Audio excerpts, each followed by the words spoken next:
അപ്പോൾ നമ്മുടെ ഗ്രൂപ്പ് ഡിയുടെ റിസൾട്ടിന്റെ ഒരു കേസ് നിങ്ങൾ എല്ലാവരും കേട്ടിട്ടുണ്ടാവും. നമ്മുടെ തെലങ്കാന ഹൈക്കോടതിയിൽ നിലവിലെ സാഹചര്യത്തിൽ ഒരു ഗ്രൂപ്പ് ഡി ആയിട്ട് ബന്ധപ്പെട്ട് ഒരു കേസ് നടന്നുകൊണ്ടിരിക്കുകയാണ്. അപ്പോൾ ഈ കേസിന്റെ നിലവിലെ സാഹചര്യം നോക്കിക്കഴിഞ്ഞാൽ ഒരുപാട് റൂമേഴ്സ് ആണ് നമുക്ക് ചുറ്റും നടന്നുകൊണ്ടിരിക്കുന്നത്. അതായത് ഈ കേസ് ഡിസ്മിസ് ചെയ്തോ, അതല്ലാന്നുണ്ടെങ്കിൽ ഈ കേസ് ഇപ്പോഴും നടന്നുകൊണ്ടിരിക്കുകയാണോ, ഗ്രൂപ്പ് ഡിയുടെ റിസൾട്ട് ഇനിയും വൈകോ, ഒരുപാട് സംശയങ്ങൾ നമ്മുടെ കമന്റ് ബോക്സിൽ നോക്കിക്കഴിഞ്ഞാൽ മനസ്സിലാവും. ഇപ്പൊ നമ്മുടെ സാഹചര്യം എടുത്തു കഴിഞ്ഞ് കഴിഞ്ഞാൽ നമ്മൾ വിചാരിച്ചതെന്ന് പറഞ്ഞു കഴിഞ്ഞാൽ ഈ ഒരു കേസ് ഡിസ്മിസ് ചെയ്തു എന്നാണ് വിചാരിച്ചുകൊണ്ടിരുന്നത്. കാരണം നമുക്ക് കിട്ടിയിരിക്കുന്ന ന്യൂസ് എല്ലാം തന്നെ ആ കേസ് ഡിസ്മിസ് ചെയ്തു എന്നായിരുന്നു. അപ്പൊ നമ്മുടെ ചാനലിൽ നോക്കിക്കഴിഞ്ഞാൽ നമ്മൾ 2 വീഡിയോസ് ചെയ്തിട്ടുണ്ടായിരുന്നു. ഒന്ന് കൃത്യമായിട്ട് നമ്മൾ പറഞ്ഞു കേസിന്റെ അപ്ഡേറ്റ് പറഞ്ഞുകൊണ്ട് കൃത്യമായിട്ടൊരു വീഡിയോ നമ്മൾ ചെയ്തു. അപ്പൊ നമ്മളോട് കമന്റ് ബോക്സിൽ എല്ലാവരും വന്ന് പറഞ്ഞു, ഇല്ല ഈ ഒരു കേസ് ഡിസ്മിസ് ആയി, നിങ്ങൾ അറിഞ്ഞില്ല എന്നൊക്കെ ചോദിച്ചു. അപ്പൊ നമ്മൾ എൻക്വയറി ചെയ്തോ കഴിഞ്ഞപ്പോൾ മനസ്സിലായത് ഓക്കെ കേസ് ഡിസ്മിസ് ആയി തന്നെയാണ് എല്ലാവരും പറഞ്ഞുകൊണ്ടിരിക്കുന്നത്. സോ നമ്മൾ അത് ഡിസ്മിസ് ആയി എന്ന് അറിയിച്ചുകൊണ്ട് മറ്റൊരു വീഡിയോ കൂടി ചെയ്തിട്ടുണ്ടായിരുന്നു.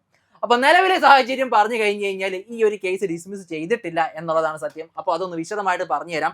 എന്താണ് ഈ ഒരു കേസിന്റെ ഫ്യൂച്ചർ എന്ന് പറഞ്ഞു കഴിഞ്ഞാൽ, അപ്പൊ ഈ കേസിനെ കുറിച്ച് അറിയാത്തവർക്ക് വേണ്ടിയിട്ട് ഒന്ന് ജസ്റ്റ് ബ്രീഫ് ആയിട്ട് പറഞ്ഞു തരാണ്. അതായത് നമ്മളുടെ ഈ ഒരു CCAA കാറ്റഗറി വിഭാഗത്തിൽപ്പെട്ട ആളുകളാണ് ഈ ഒരു കേസ് കൊടുത്തിരുന്നത്.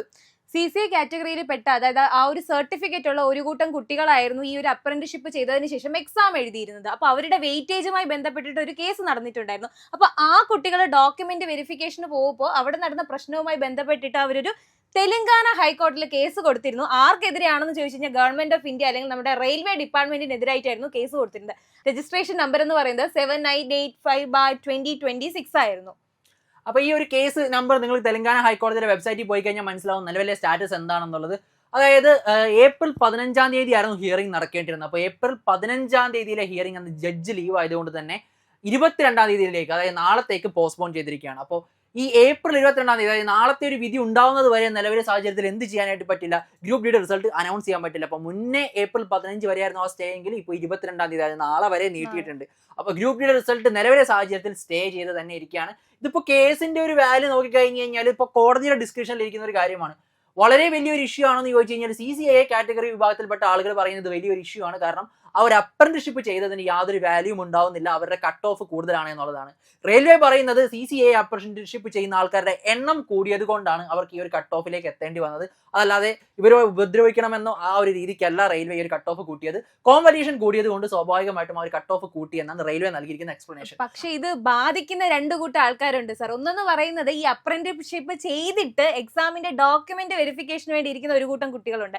അതേപോലെ ഇത്തവണ നമ്മുടെ ഗ്രൂപ്പ് ഡി എക്സാം എഴുതിയിട്ട് ഫിസിക്കലിന് വേണ്ടി സ്റ്റാർട്ട് ചെയ്യണോ, കട്ട് ഓഫ് വരാതെ ആ ഒരു എന്താ പറയുന്നത് കൺഫ്യൂഷനിൽ ഇരിക്കുന്ന ഒരു 2 കൂട്ടം ആൾക്കാരെയും ബാധിക്കുന്ന ഒരു കേസാണ് ഇതെന്ന് പറയുന്നത്. ഒത്തിരി വേക്കൻസി ഉള്ള ഒരു എക്സാം ആയിരുന്നു ഗ്രൂപ്പ് ഡി. അപ്പോൾ ഫിസിക്കൽ സ്റ്റാർട്ട് ചെയ്യണോ വേണ്ടോ, ഇനി എങ്ങാനും നാളെ അനുകൂലമായിട്ടാണ് വിധി പ്രഖ്യാപിക്കുന്നതെങ്കിൽ 1 മാസത്തിനകം റിസൾട്ട് വരും. 1 മാസത്തിനകത്ത് ഫിസിക്കൽ സ്റ്റാർട്ട് ചെയ്ത് അവർക്ക് അത് കംപ്ലീറ്റ് ചെയ്യാനുള്ള ടൈമും കിട്ടുന്നില്ല. അപ്പൊ ഈ റിസൾട്ട് ഒന്ന് ലാഗ് എടുപ്പിക്കാനായിട്ട് ഈ ഒരു കേസ് കൊണ്ട് നിലവിലെ സാഹചര്യത്തിൽ പറ്റും. നമുക്ക് നോക്കാം എന്തായാലും നാളത്തെ ഹിയറിംഗ് കഴിഞ്ഞതിന് ശേഷം എന്താണ് സംഭവിക്കുക എന്നുള്ളത്.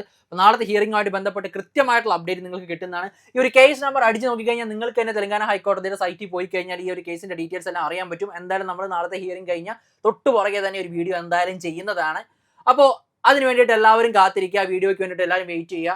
അപ്പോൾ നമ്മൾ 2 വീഡിയോസ് തമ്മിലും ചെറിയൊരു കോൺട്രഡിക്ഷൻ ഉണ്ടായിരുന്നു. കേസ് ഡിസ്മിസ് ചെയ്തു എന്ന് പറഞ്ഞു, അതുപോലെ തന്നെ നമ്മൾ എന്താണ് പറഞ്ഞത്, സ്റ്റേജ് ഞങ്ങൾക്ക് നിങ്ങളിലേക്ക് കറക്റ്റ് ആയിട്ട് ക്ലിയർ ആയിട്ടുള്ള ഒരു ന്യൂസ് എത്തിക്കണമെന്നാണ്. കാരണം നിങ്ങൾ ഞങ്ങളുടെ ഏറ്റവും പ്രിയപ്പെട്ടവരാണ്. ഒരു വലിയൊരു കാര്യമാണ്. കാരണം നമ്മൾ ആദ്യമേ തന്നെ കറക്റ്റ് ആയിട്ടുള്ള ഇൻഫർമേഷൻ പ്രൊവൈഡ് ചെയ്തു. പിന്നെ എല്ലാവരും കമന്റ്സിൽ ഇപ്പോൾ വന്ന് പറഞ്ഞു ഇത് ഡിസ്മിസ് ചെയ്ത കേസാണ്, നിങ്ങൾ എന്തിനാണ് ഇത് വീണ്ടും പറഞ്ഞുകൊണ്ടിരിക്കുന്നതെന്ന് പറഞ്ഞപ്പോൾ നമ്മൾ സ്വാഭാവികമായിട്ട് എൻക്വയറി ചെയ്തപ്പോൾ ഒരുപാട് ഇപ്പോൾ യൂട്യൂബിലാണെങ്കിൽ വീഡിയോസ് ഒക്കെ വന്നുകൊണ്ടിരുന്നതെന്ന് പറഞ്ഞു കഴിഞ്ഞാൽ ഡിസ്മിസ് ചെയ്തു എന്നുള്ളതായിരുന്നു. അപ്പോൾ അതേ പ്രൂഫ് തന്നെ നമുക്ക് ഹൈക്കോടതിയുടെ സൈറ്റിൽ പോകുമ്പോൾ കാണാൻ പറ്റുന്നുണ്ട്. ഈ ഡിസ്മിസ് ചെയ്തു എന്നുള്ളൊരു പ്രൂഫ് ഹൈക്കോടതിയുടെ സൈറ്റിൽ കിടക്കുന്നുണ്ട്. അപ്പോൾ ഞാൻ അതിന്റെ ബേസിലായിരുന്നു വീഡിയോ ചെയ്തത്. പക്ഷേ ആക്ച്വൽ കേസ് ഇപ്പോൾ കൃത്യമായിട്ട് നമ്മുടെ കോർട്ടിന്റെ ഒരു സൈറ്റിൽ ഇട്ടിട്ടുണ്ട്. അതായത് ഹിയറിംഗ് ഇത്ര ദിവസത്തേക്കാണ് പോസ്റ്റ്പോൺ ചെയ്തത്. അതായത് 22-ാം തീയതിയിലേക്കാണ് ഈ ഒരു ഹിയറിംഗ് മാറ്റിവെച്ചതായിട്ട് ഇട്ടിരിക്കുന്നത്. അപ്പോൾ 22-ാം തീയതിയിലേക്ക്, അതായത് നാളത്തേക്ക് ഈ ഒരു ഹിയറിംഗ് മാറ്റിവെച്ചായിട്ട് ഹൈക്കോടതിയുടെ സൈറ്റിൽ ഒഫീഷ്യലായിട്ട് വന്നും കിടക്കുന്നുണ്ട്.